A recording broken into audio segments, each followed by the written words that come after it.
When we're learning to drive, one of the first things we must be conscious of at all times are the potential dangers that might present to ourselves in the road.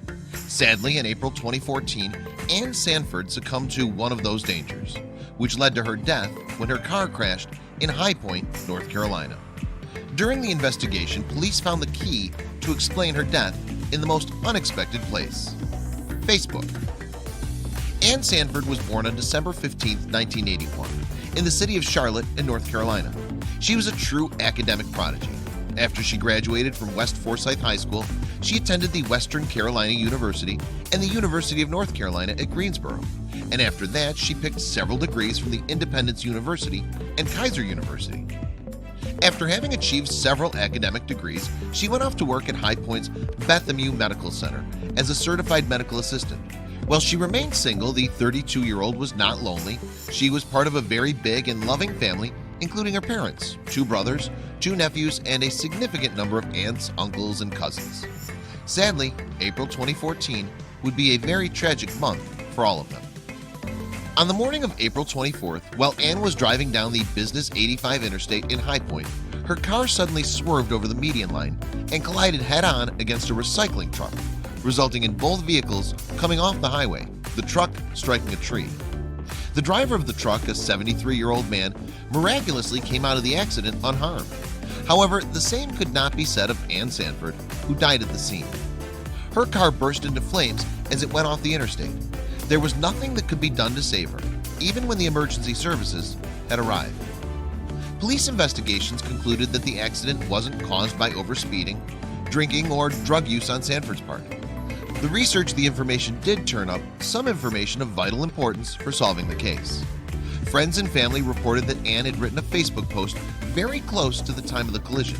She was already on the interstate when the message was sent, so authorities decided to take a closer look. The Facebook post was published at 8:33 a.m. and the car crash was reported at 8:34 a.m., said Lieutenant Chris Weisner of the High Point Police Department. Ann's last status update was, "The happy song makes me happy."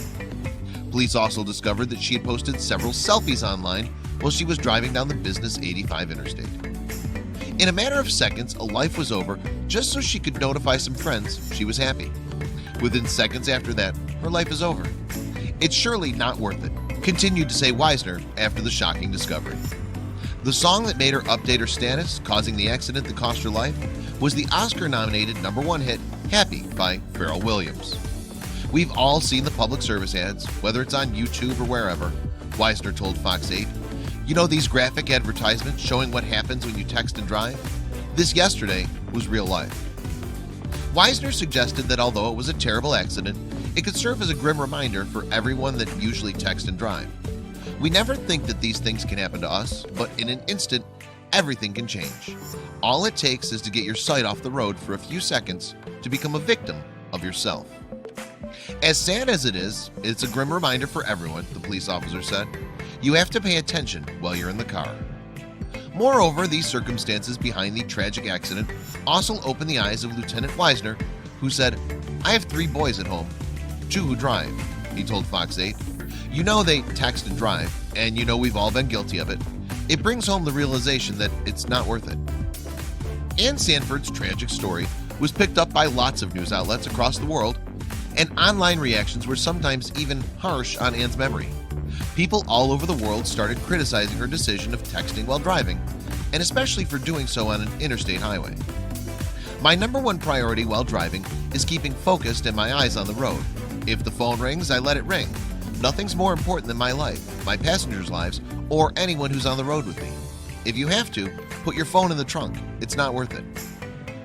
It's downright bizarre the things people are afraid of that have little or no risk of death associated with them, but then consider driving a vehicle to be a mundane activity when it is, in fact, the most dangerous activity that the average person engages in. When driving, your eyes should always be on the road and your full attention on what you're doing. Turn the phone off if you just can't avoid answering it or using it when a song comes on that you like. Ann's tale has served as a warning for many people who constantly use their mobile phones while driving.